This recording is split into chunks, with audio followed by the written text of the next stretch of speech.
Can everybody hear me all right? Yeah. Okay. Ladies and gentlemen, thank you for all being here. Sorry, I don't know all of you here, but is there anybody here that does not identify as a lady or a gentleman? Apart from Cain. Where's Cain? There you go. Just to clarify, Cain, if you hadn't known already, identifies as a petrol head. And his pronoun is brum brum. So please respect his...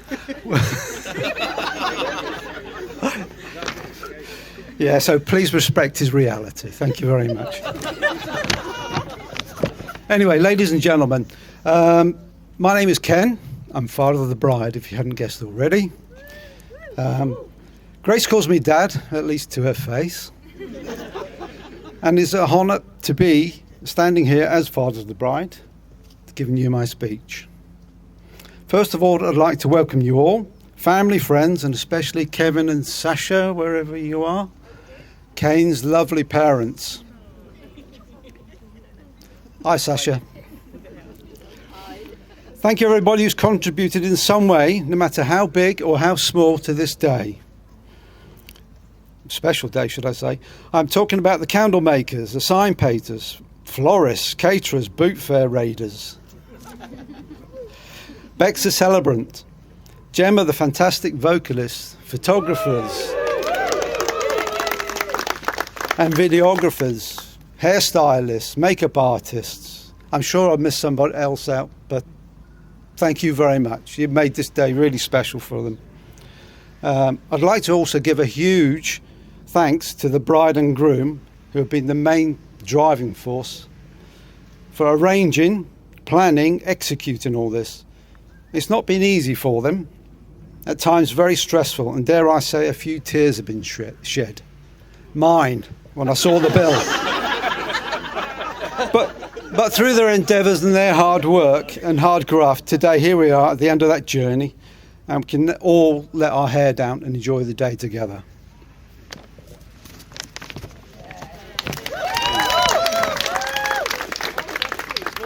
A little bit, it's a lot more, sorry. I'm sorry. It was about 10 pages long, but I've cut it down a bit anyway. Let me tell you a few things about Grace, which you may not know. So, I had the greatest pleasure to be at the birth of my two sons and watch them take their first breath.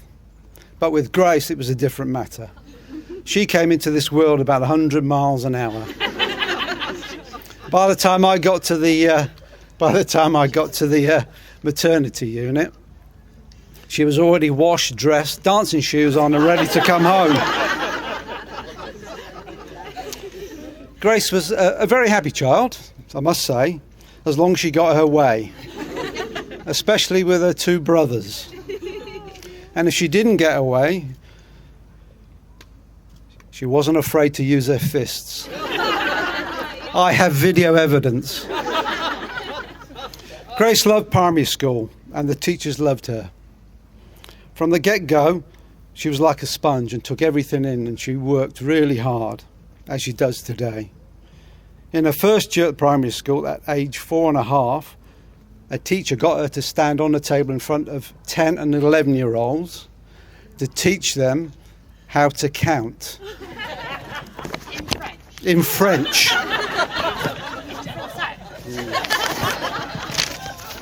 Either they were thick or she was that good. I suggest it's the latter. Although Grace loved school, nothing was more important than dance. We took her to her first dance class at 4 years old. And that was it. She was hooked. In fact, most of her friends are as a result of the association with dance, either from school, uni, or further on down the line. Yeah. And which I'm glad to say there's a lot of you here today. Grace did dabble in extracurricular pursuits, but dance always came first. At primary school, Grace took part in karate for a few years, which she excelled at.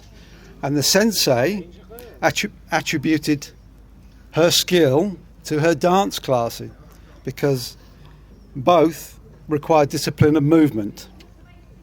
When she was about 10, in one of her gradings, Grace and her friend Megan were being assessed in a hall packed with 30 men. I could hardly pick her out, but the assessors could. And they were so impressed with her that they skipped the belt that she was being graded on and gave her the one above that, which was a brown belt, which is one below the black belt. And anyway, the dance classes actually started to clash with her karate, so she had to give that up for her first love. Grace sailed through her Kent test at 11 plus, and for those of you who don't know, that's the grammar school, isn't it? The Kent test, isn't it? Yeah, the 11 plus. Anyway, and got accepted to the local grammar school. Everything was fine for the first year or so. She seemed to enjoy meeting new friends and adjusting to the new reality. But things slowly took a turn for the worse. Grace started to dislike, then hate going to school. Grace's mother would tell me in the evenings how tortuously silent the journey home was. And that was the first time I heard the phrase, resting bitch face.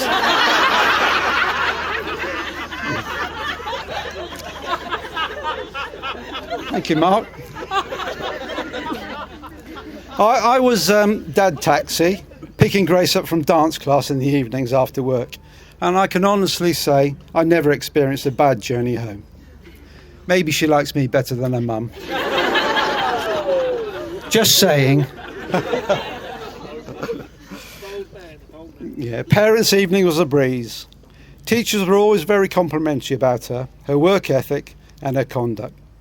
The school would hold annual award ceremonies for individual achievements, and Grace never failed to be awarded 1 or 2 awards every year that she attended the school. Grace has always been a hard worker, and that was reflected in the GCSE grades where she achieved 16 A's. And all but 2 were A stars.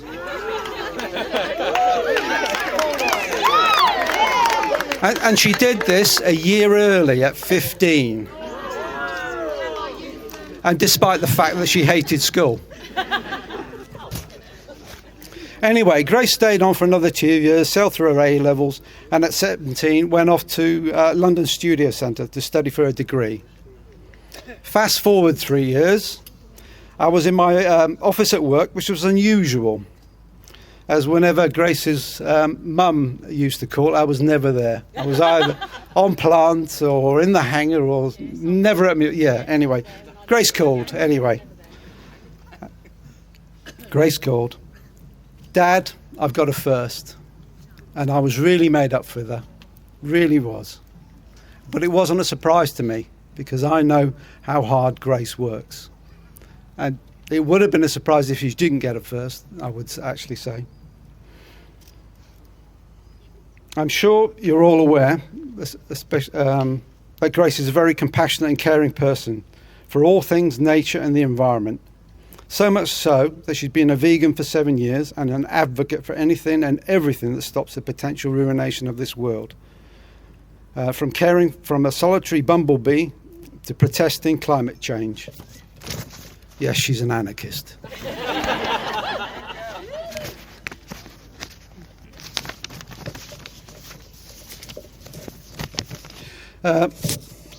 As an indication of how thoughtful and caring Grace is, has anybody wondered why there's no bridesmaids here today? Because she hates you all. No. In the early planning days, in the early planning days, Grace did talk about having around 3 bridesmaids, but Grace wrestled with this for a long while because she has lots of close friends, and it was far too difficult to choose. More importantly, Grace did not want to disappoint any of her friends or for any of them to feel left out. Therefore, it was either none or have a whole gaggle of them. Personally, I'm glad she chose the former because my pockets ain't that deep anymore. I can honestly say we could not be more proud of our Grace. It has been an honour, privilege and a delight to watch her grow up through the years and to mature into this beautiful and caring young woman here today. The most honourable thing any parent can do for their children is to sacrifice them to the world, because they are the future. Cain, the baton is passed. Take good care of Grace, as I know you will. There's Ma. There's Ma. Now let me say a few words about the groom. Cain's dreading this as he thinks I'm going to ridicule him. Don't worry, Cain, I won't demean you on your special day, even though I have plenty of ammunition. But what I will say, ladies and gentlemen, and this is for your own safety, don't stand behind him. Especially if you're near a naked flame. It's the dire. I personally don't know anyone who could shred his underpants faster than Cain. Funny story. Cain lived with us for about 4 years. Sorry. And occasionally Grace would come home at the weekends. And every now and again Cain would eject himself from the bedroom, race down the hall, and I kid you not, the doors and windows would rattle. So be warned, don't stand behind him.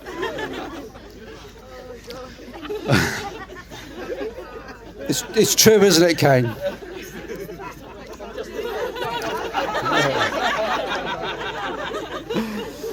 Cain came into our lives 9 years ago, but I believe it's now 10 actually, but there you go. 9, yeah. And I first got to hear about him when Grace's mum spoke to me and said Grace had phoned. And she said she is dating someone and he has tattoos and genital piercings.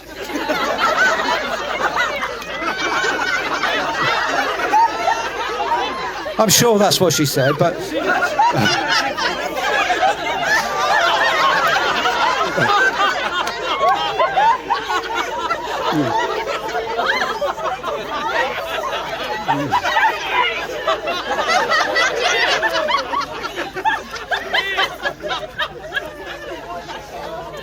Do you think Dad will be okay with him? If there's one thing I know and trust about Grace is that she would not associate with someone that wasn't any good for her. And the fact that she was letting us know, we knew it might become serious. So of course I didn't have a problem with Cain, even though I'd not met him. We trust Grace's judgment without question. As I mentioned, Cain lived with us for about 4 years, and from when he started working at Newstell, which is almost spitting distance from our house. So it made sense for us to welcome him into our home.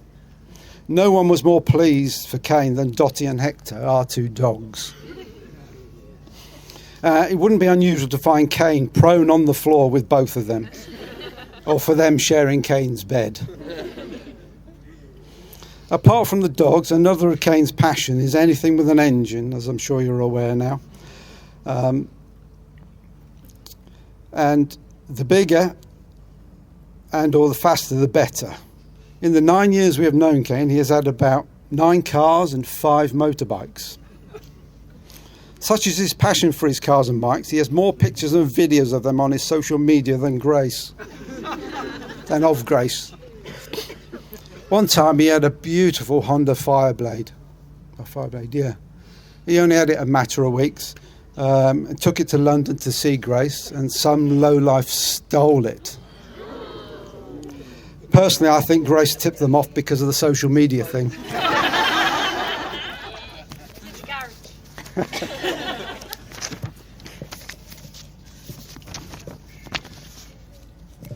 Having known Cain for so long and having lived with us for 4 years, he has already cemented himself as an integral part of our family. And with that comes our unwavering trust and love in him. That's the only time you'll hear that from me.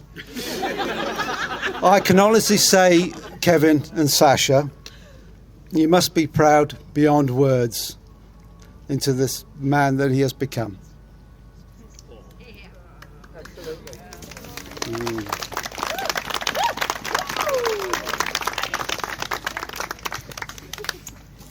Claire and I have been married 35 years this year. So I'd like to impart to you all my experience of what I feel marriage is.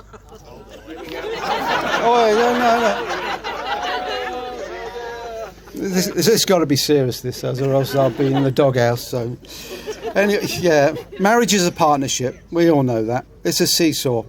If both parties aren't moving together, it doesn't work. There are sacrifices you must make.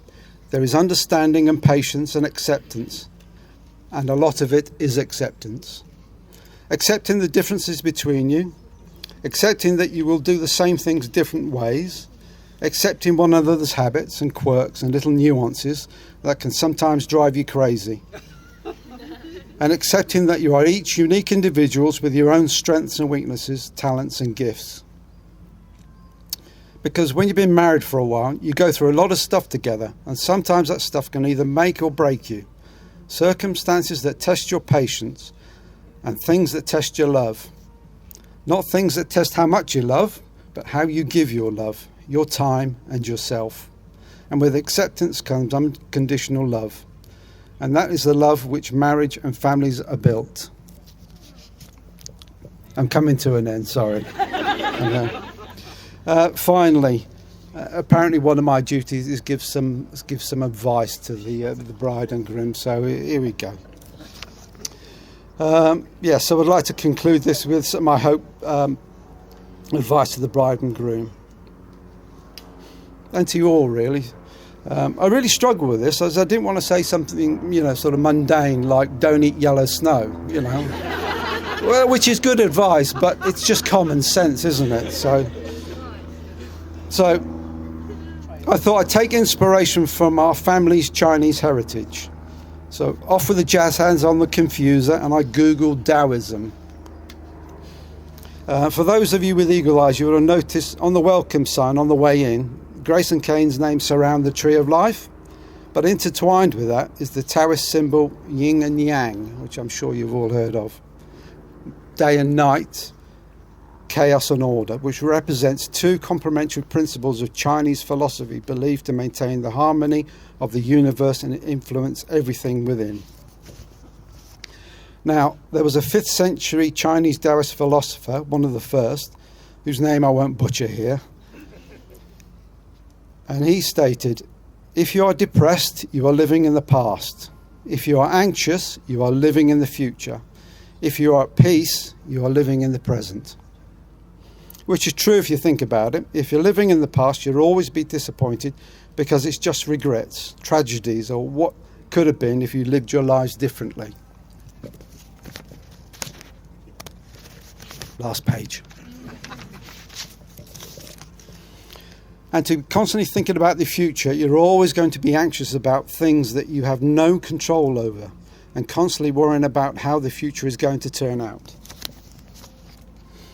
Now, in a very prestigiously scholarly institute somewhere, a group of highly educated coneheads, with nothing better to do as far as I'm concerned, determined that each and every one of us to exist is a 1,400 million to 1 chance. That's 14 with 14 zeros.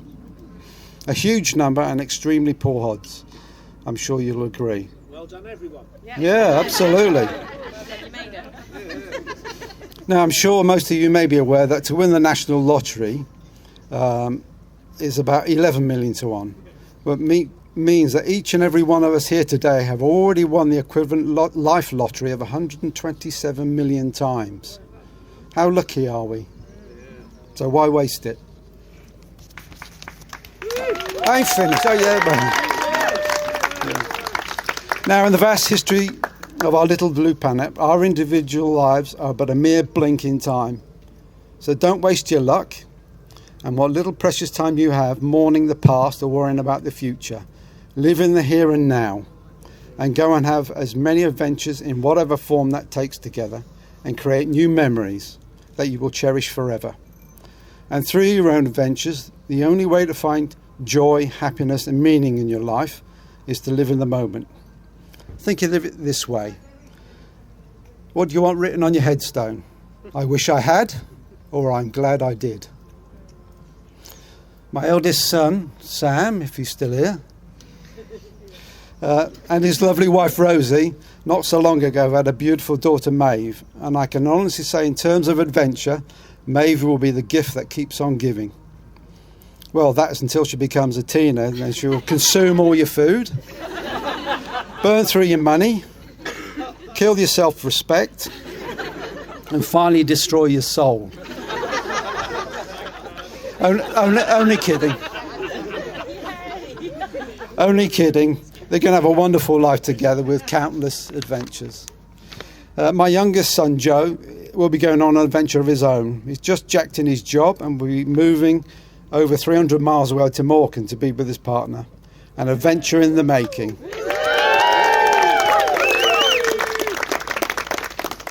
And today is our special adventure, so let's all live life in the moment and enjoy this day together.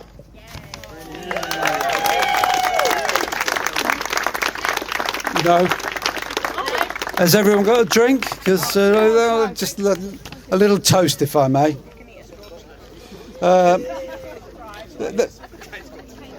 It doesn't matter. We can have an imaginary toast. Thank you. There is nothing more valuable in life than a committed relationship with someone that you love and that sustains you across your lifetimes. And in my heart of hearts, I truly hope that together you will weather the storms that life will inevitably throw at you and have a fulfilling, full life of adventure together. It is in your hands now, so go and live your lives in the here and now. To Grace and Cain.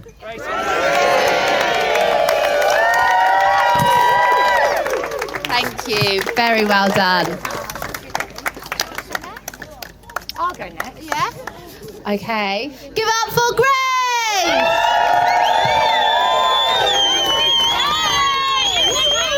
Hi. Before we get started, I'd just like to make it clear, I definitely did not call my mum and say that Cain had a genital piercing.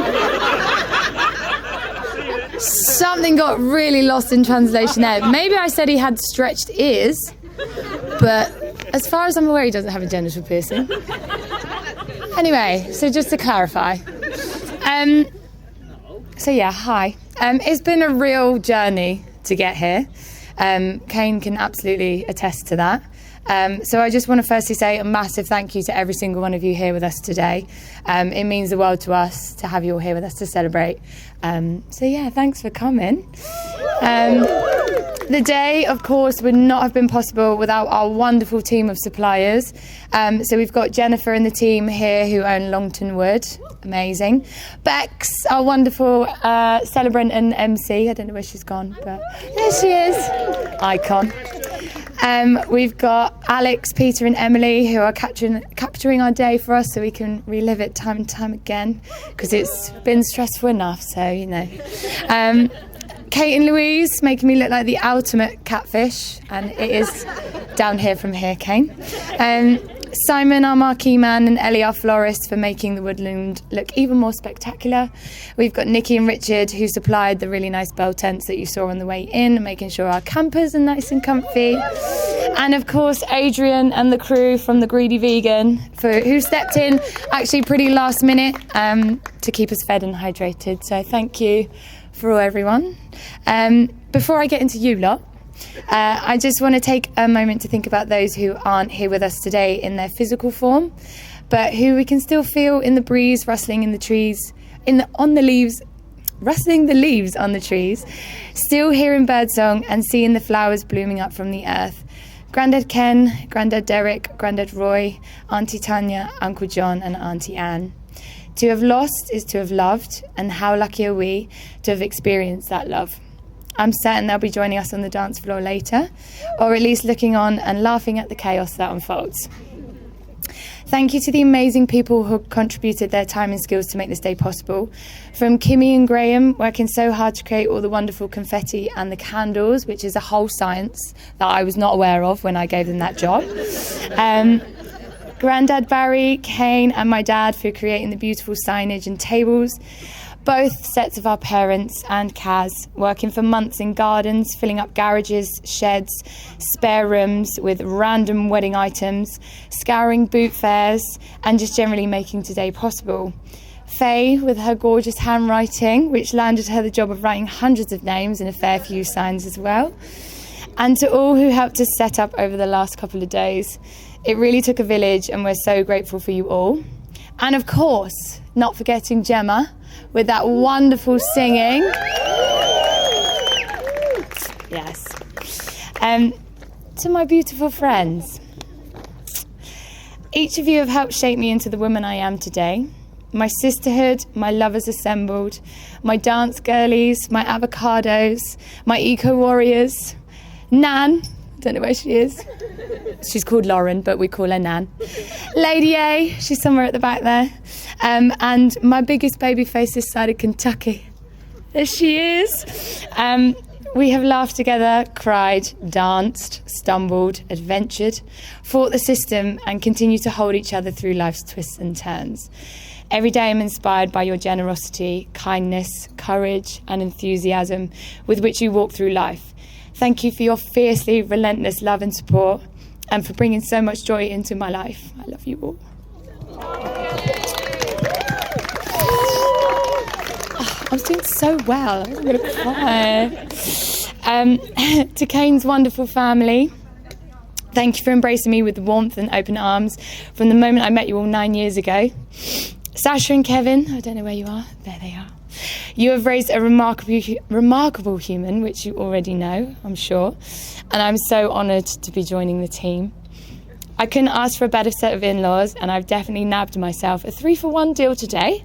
So I've learnt from you, Sash, bargain hunter extraordinaire. To my family, in particular my mum and dad, they're somewhere around, mum's there, don't know where dad is, he's somewhere. Thank you for your continuous support. No matter what choices I may be making, you've always prioritised my happiness and have never made me follow a path which I didn't feel was right. I am proud of the person I am today, and obviously I have to give you a teeny bit of credit, especially for my excellent taste in music. You are the ones who taught me empathy and value for all life on this planet, no matter how small, to stay curious and to always fight for what I believe in. So thank you. And Dad, I don't know where he is. Where's that? Thank you for my A-star in GCSE technology. He's been waiting for that for a long time. My brothers Sam and Joe, thank you for teaching me to look after myself and toughening me up from a young age. When we decided that all three of us being in a room together meant a 2-against-1 fight, me being the one. Yet without hesitation, we would always look out for each other when one of us was having trouble with someone outside of our circle. I'm glad these days we're only crying from laughter, and I think people who get to experience us as a 3-person act are extremely privileged individuals. There's only one more page, guys. I'm not like Ken. I'm going to keep it short, sharp, concise. And then this is all about Cain. So when I first sat down to write this, I wasn't quite sure how I could convey the vast spectrums of feelings, thoughts and emotions that even comes close to portraying all that you are and what you mean to me, using something as limiting as words. But here we go. For as long as I can remember, I've been fascinated by both the oceans and a clear night sky, where the longer you look, the more stars appear. I think the vastness of both have a way of reminding us how small a lot of our troubles probably are. They both humble us and set us back on a path of being completely present and remembering what is truly important in life. My love of stargazing, I have my dad to blame for. From when I was small, he would point out planets, constellations, satellites, help me decipher the phases of the moon, and even to this day, he'll let me know if there's something I need to look out for when night sets in. It's from him that I learned that the universe is still expanding. And to quote Professor Brian Cox and a little bit of Carl Sagan, here's some science and numbers. Strap in, team. I hope we're all paying attention. In our observable universe, there is something like roughly 2 trillion galaxies. That's 2,000 billion galaxies. and each galaxy is, say, around the size of the Milky Way. The Milky Way has 400 billion stars in it. It takes light over 100,000 years to cross a galaxy, and there are 2 trillion of them in a piece of the universe we can see, a small bit of what may be an infinite universe beyond. The Earth is one planet, around one star amongst 400 billion stars, in one galaxy amongst 2 trillion galaxies, in one small patch of the universe. So there's our home, our tiny little planet floating like a mote of dust in the morning sky. And on our special blue dot, somehow the variables aligned and life began over 4 billion years ago. And eventually along came humans. The nitrogen in our DNA, the calcium in our teeth, the iron in our blood. We are made in the interiors of collapsing stars. We're all made of star stuff. The first Homo sapien arrived on our little wondrous planet between 200,000 to 300,000 years ago. There are now around 7.674 billion people on our Earth. That's 7.674 billion living, breathing star people, all with their own unique stories to tell. And that's just people. What about all other life experiencing the planet in their own unique way? That's a lot of numbers that our brains couldn't possibly begin to comprehend. But it always makes me think, when I turn my gaze towards the night sky, how unbelievably lucky am I? What are the chances that in all of that space, with all of those galaxies, here we are on the same tiny blue planet, amongst the billions of other star beings, with a 1 in 400 trillion chance of even being born, with all the random collisions of people, places and events across time. Here I am, fortunate enough to exist on this earth at the same time as you, even on the same tiny patch of land. In the vastness of space and the immensity of time, somehow we found each other in the cosmos. Every day, I'm so thankful for swiping right on that god-awful app. I knew from the moment you offered me a carrot stick and our dear Gemma a space in your bed with me while you slept on the floor, that you were the one. So whatever forces were at work, I just count my lucky stars every day that I even know you, and now I get to be your wife. You're my favourite, and I love you.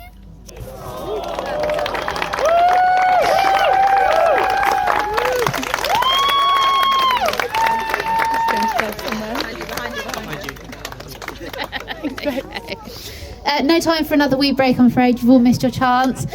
The final speech of today, another very important man. Give it up for Kev!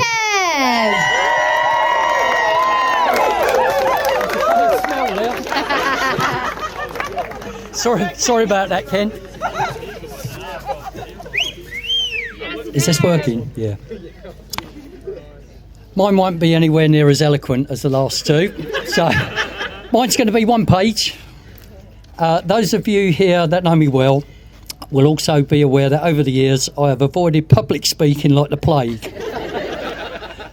And yet on those really special occasions I somehow managed to overcome the quite irrational fears that overwhelm me.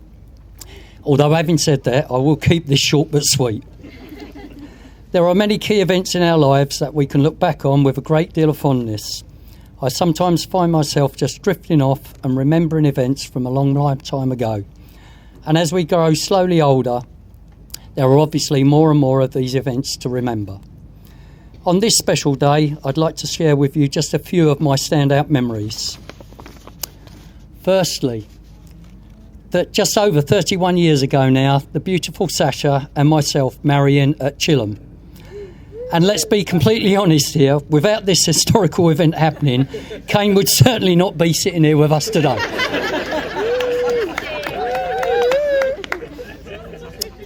My next big standout memory is Cain being born in March 1994.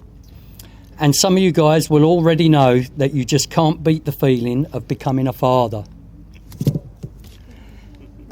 Your chest will literally expand another 4 inches with pride. And that's about 100 millimetres for the younger ones here. Number 3.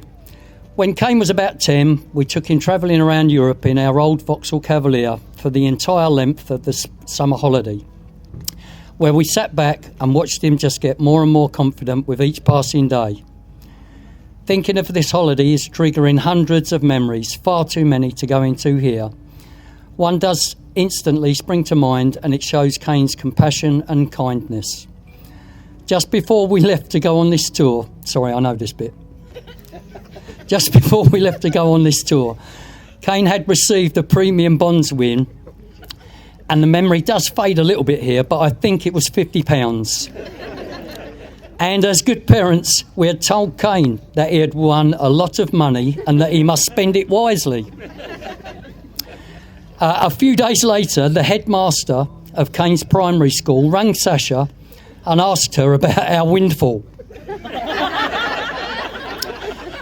Sasha explained about the relatively small premium bond win, but somehow he didn't seem entirely convinced.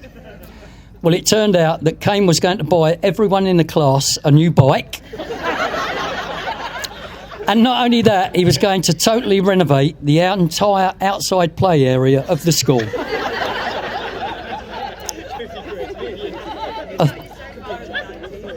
On our tour around Europe, we visited cities like Paris, Rome, Venice, Pompeii, and so many more. And Cain, along with his classmates even, had been asked to keep a diary of things I'd done during my holiday. We returned to the UK just in time for the start of the new year. Cain's diary was submitted, reviewed, marked, and was deemed to be quite outstanding. But there were lots of questioning glances in the playground from the headmaster for quite a few weeks. Number 4.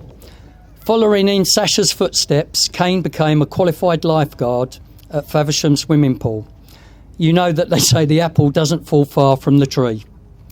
It was around this time that he also began working as an assistant bicycle technician in a local cycle shop, where a much-loved and travelled old fixed-wheel bike was donated on the understanding that it would continue being used and not just scrapped. Cain decided to use this bike to cycle from Faversham to Brighton, raising some money for a much-needed repair to the local skate park. This was a well-planned and thought-out venture on Cain's part. Even the local paper's photographer turned up. But this event was totally unaided. What I mean is he had absolutely no support team, apart from a predetermined check-in point along the way with us. He was only 15 at the time. Finally, my one's much shorter. Finally, number 5. Jumping forward through the years to this afternoon, we have now reached the next really big milestone in a parent's life, the marriage of your child. And I must say, today has exceeded all of our expectations. It has been an absolute privilege to watch Cain pass through the various stages of his life so far. Sometimes we have been at his shoulder helping him, and other times just watching from a distance. If the way Cain has lived his life so far is anything to go by, and with what we have come to know and love about Grace during their courtship, these two will enjoy a wonderful married life together. We have always considered the lovely Grace as an integral part of our family, except now it's official.